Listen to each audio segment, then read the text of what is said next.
안녕하세요. 대단히 반갑습니다. 손톱 최지안. 두 개의 달이 보인다. 손톱이 시작되는 부분에 살짝 얼굴을 내민 달, 그리고 가장자리에 하얗게 아치를 누르며 끝으로 밀려난 달, 초생달 같기도 하고 검은달 같기도 하다. 어느 틈에 자라는 걸까? 이불 위에 두 손 내놓고 자는 밤 누군가 와서 손톱을 노리는 것도 아닌데 안쪽 달은 그 자리 그대로인데 왜 바깥쪽 하얀 끝동만 자라는 것인지. 엄지와 검지, 중지도, 약지와 새끼도 모두 하얗게 끝이 길어져 있다. 주인도 모르게 조금씩 키를 늘린다니 끝이 늘어나는 것이 아니라 밀려 끝으로 가는 것인가. 손톱을 보면 예처롭다. 얼마나 살이 여리면 딱딱한 각질을 붙여놨을까. 갑각류들이 그렇다. 속이 여린 것일수록 딱딱한 껍질을 갖고 있지 않은가. 끝이 단단해 보이는 것일수록 속은 물컹한 것이 많다. 어쩌면 나도 그중 하나일 것이다. 아마도 손톱은 나중에 만들어진 부분이라 신이 인간을 빚을 때 다 만들어 놓고 여리고 미덥지 않아서 마지막으로 붙여준 것이 틀림없다. 그거라도 지니고 있으라고. 센 뿔로 날카로운 이빨도 없으니 손톱이라도 지니고 있으라고. 그러니까 손톱은 신이 여린 것에게 주는 위로가 아닐런지. 그리 본다면 손톱은 손에 달린 작은 무기다. 깎지 않고 길게 놔둔다면 충분히 무언가를 흠집낼 수 있다. 대만의 고궁박물관에서 본 서태후가 쓰던 손톱 장식처럼 그것은 가히 무기로 보였다. 누군가를 직접적으로 위협하지는 않았겠지만 권위를 나타내는 것으로 쓰였으니 아주 아니라고 할 수는 없겠지. 무기라는 점에서 보더라도 손톱은 신중하게 다루어야 한다. 용안을 핥혀 사약까지 받은 연산군의 생모 폐비윤 씨를 보더라도 무기 사용한 역시 맨 마지막이어야 하지 않을까. 누군가의 마음을 핥히는 일 또한 조심해야겠지. 무기라고 하지만 그리 견고해 보이지도 않는다. 어딘가에 부딪히면 살이 까맣게 죽는다. 때로는 손톱까지 빠져야 낫는 것을 보면 여간 예민한 곳이 아닐 터 아프기는 얼마나 아픈지. 짐작컨대 손톱이 빠지는 것은 죽은 살을 밀어내는 것이어서 죽을 만큼 아픈 것이리라.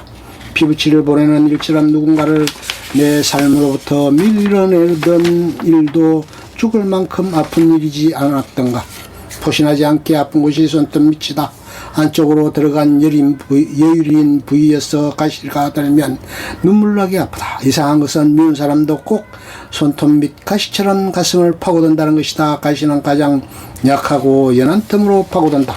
역설적인 것이 사랑하는 사람도 손톱 밑에 든 가시처럼 아프다. 어찌지도 못하게. 그러고 보면 미움과 사랑은 같은 종류의 아픔일지도 모른다. 가까운 사람과 많이 싸우고 미워하는 법이어서 탈이 나면 더 아픈 법이다.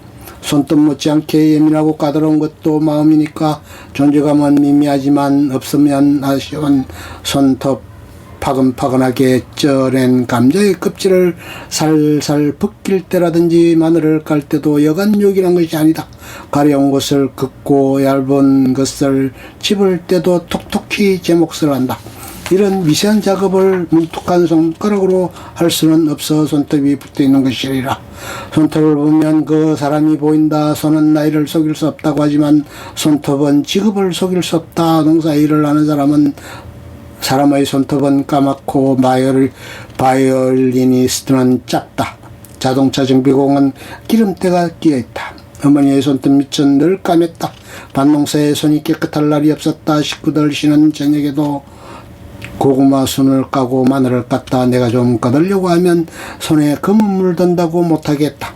어머니의 땀과 눈물, 자식에 대한 걱정과 조바심은 저려져 까맣게 손톱 밑에 들어앉아 가실 줄을 몰랐다.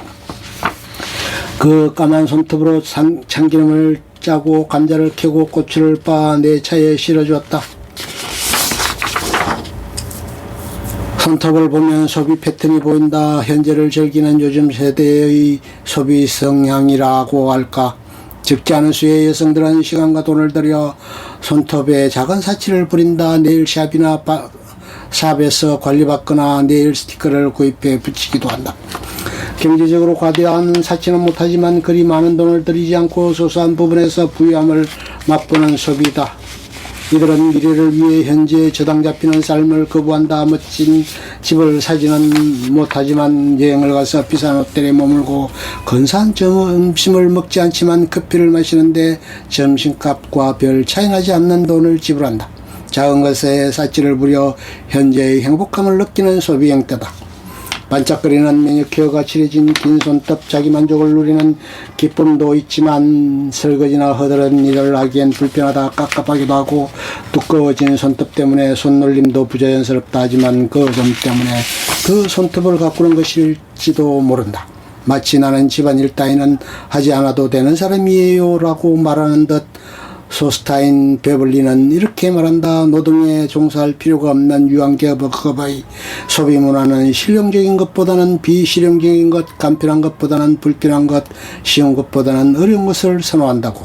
이런 소비는 자신이 직접 노동에 종사하지 않는다는 것을 보여주기 위해서다. 예를 들면 노동을 할 필요가 없는 서양 귀족 부인들이 거추장스러운 긴 드레스를 입는 것처럼 말이다.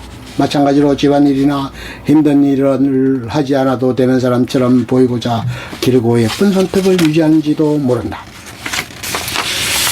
언젠가 아이 학교에 상담하러 갈 일이 있었다. 학교에 갈 때는 손톱을 손질하고 가라고 누군가 기뜸을 해줬다. 그래야 좀 사는 집 엄마라는 인상을 줄 수 있다고. 부유하고 가난하고가 아이 진로 상담과 무슨 연관성이 있을까마는 손톱이 그 사람의 현재를 짐작케 할 수도 있구나 싶었다.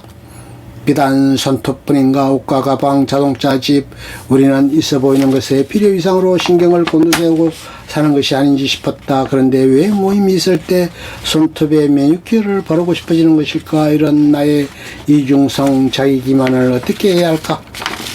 내 손톱은 짧지도 그렇지도 길지도 않다. 너무 짧게 자르면 아파서 어느 정도 하얀 부분을 남겨놓고 깎는다. 어쩌다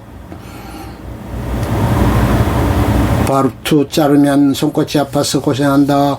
후회를 하면서도 나도 모르게 짧게 자르는 경우가 생긴다. 선택이나 결정도 그랬다.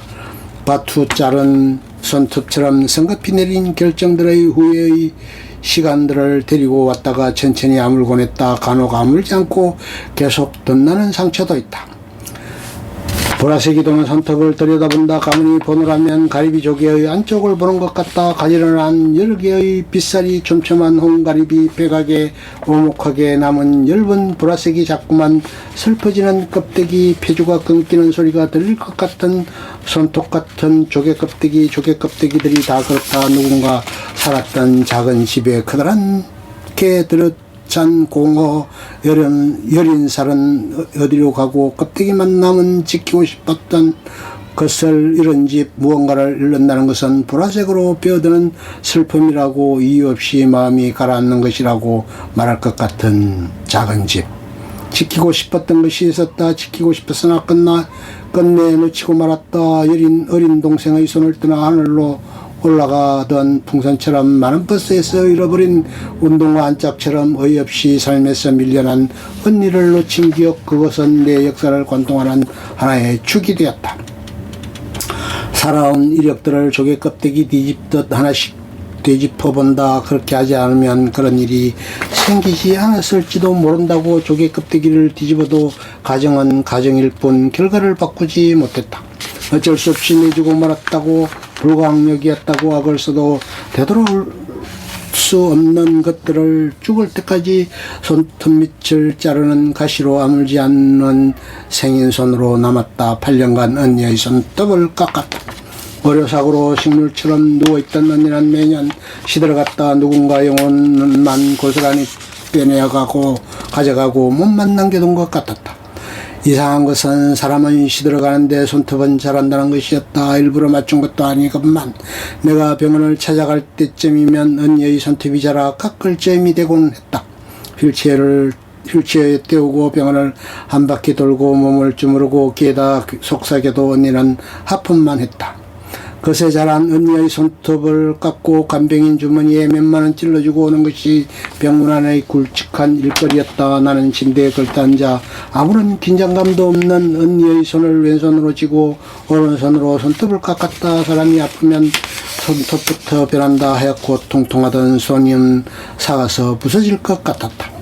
분홍색인 손톱은 누렇게 되었다. 퇴색된 언니의 산처럼 손톱도 색이 바랬다. 깎는 소리도 나지 않고 바닥으로 힘없이 떨어졌다. 튕기지도 않고 톡톡 떨어지는 소리도 나지 않았다. 손톱을 깎으며 알았다. 누군가에게 손톱을 맡기는 일도 깎아주는 일도 아주 슬픈 일이라는 것을. 더욱이 피부치의 손톱을 깎는 일은 마음을 깎아내는 일이라는 것을. 그것은 한 점 한 점 꽃잎을 떼어내듯 희망이라든가 바라던 기적을 놓아버리는 일이었다.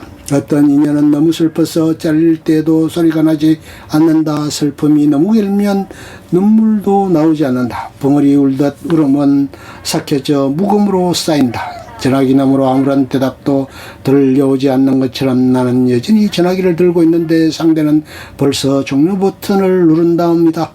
그것은 언니의 손톱이 깎이는 것처럼 무금이었다. 언니의 영혼은 깎은 손톱을 밟고 소리도 없이 문을 닫고 가버렸다. 손톱 밑처럼 아프게 끝으로 밀린 손톱을 깎는다. 똑똑 떨어지는 손톱들, 시간에 떠밀린 주름이 작은 눈가를 움켜쥐는 사이에도 접혔던 기억은 새 것처럼 생경하다. 자꾸 떠밀려 가다 보면 그 기억도 같이 떠밀릴까. 아무도 없는 거실에서 똑똑 손톱 깎는 소리만 들린다. 내 손톱을 깎으며 누군가의 손톱을 기억하는 저녁이 흐느낀다. 내가 자른 언니의 손톱은 어디에 있을까? 힘없던 하얀 달들, 억지로 되는 인연은 없다고, 떠날 인연은 떠나고 만날 인연은 어느 구간에서든 만나게 되리라며 썩고 있을까? 길고 밋밋한 인연도 짧아서 서러운 인연도 언젠가 끝으로 밀리는 것이라고. 다리 차면 기울듯 묵은 손톱을 밀어내면 새 손톱이 그 자리에 들어선다고. 그러니 울지 말라고 아파트 위로 달이 기운다.